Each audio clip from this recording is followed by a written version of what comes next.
आज बाळासाहेब ठाकरे यांची जन्मशताब्दी आहे।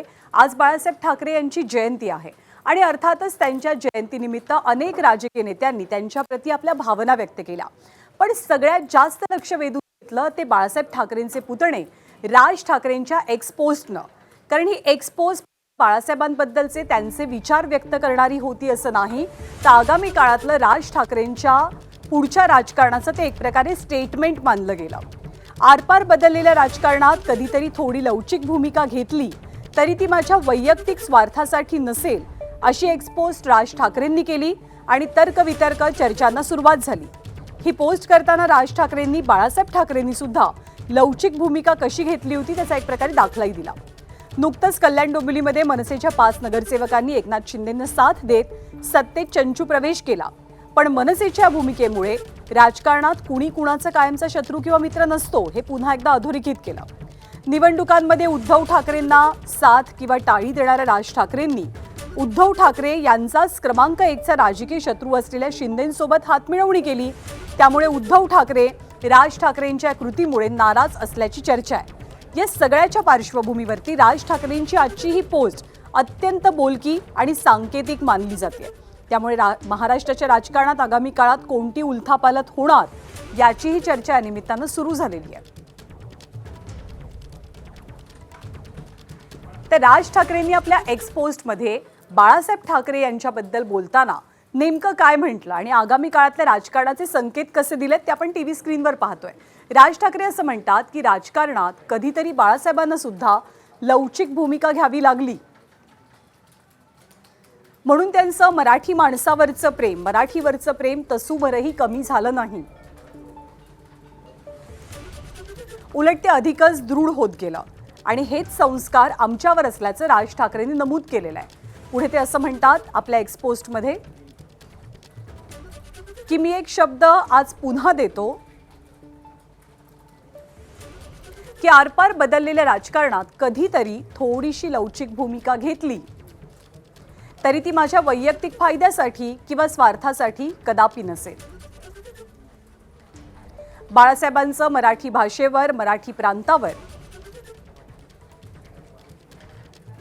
आणि मराठी माणसावरती असलेलं जाज्वल्य प्रेम पाहून जी हजारो लाखो लोक त्यांच्यासोबत येत गेली त्यातलाच मी एक असल्याचं राज ठाकरेंनी नमूद केलेलं आहे। त्यामुळे बाळासाहेब आणि मराठी या दोन शब्दांवरची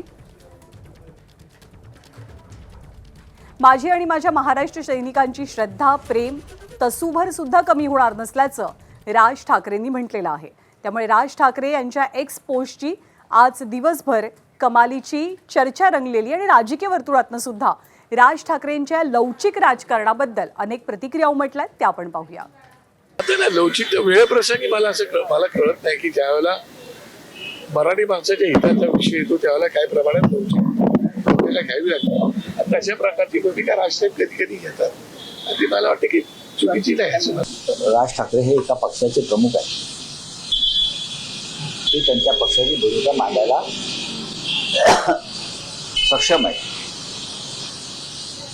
आणि त्यांनी ती मांडली असेल, त्याच्यावरती मी बोलणं योग्य नाही। एक फेसबुक पोस्टमधनं स्वतःची भूमिका जाहीर केली आहे की राजकारणासाठी लवचिकता ही आणली पाहिजे आणि बाळासाहेबांनी देखील तशा पद्धतीची लवचिकता ही वेळोवेळी आणलेली आहे। नाही, राजसाहेबांवरच्या कुठल्याही निर्णयावर मी बोलणार नाही।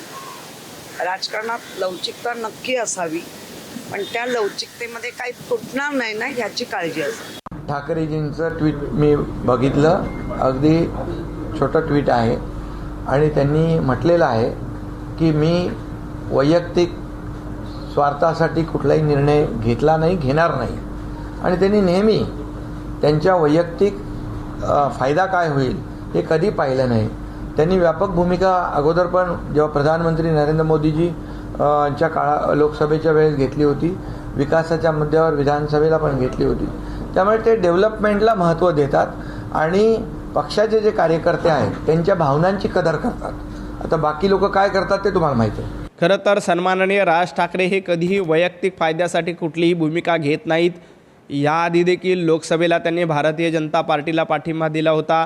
त्याच्यानंतर आपण बघितलं की महापालिकेमध्ये ते उभाटा गटासोबत येतो, परंतु त्यांना लक्षात आलं की खरा धोका देणारा कोण आहे। 2000च्या आधी देखील म्हणजे 2008ला आपल्या घरातनं बाहेर पडण्यासाठी स्वतः राज ठाकरे यांना घरातनं बाहेर काढण्यासाठी उद्धवजी ठाकरे जबाबदार होते. भावाच्या नावावर आपल्या पाठीमध्ये खंजीर खुपसणारे कोण आहेत हे ओळखतील आणि पुन्हा एकदा महायुतीच्या सोबत ते येतील अशी अपेक्षा आहे. एबीपी माझा, उघडा डोळे बघा नीट.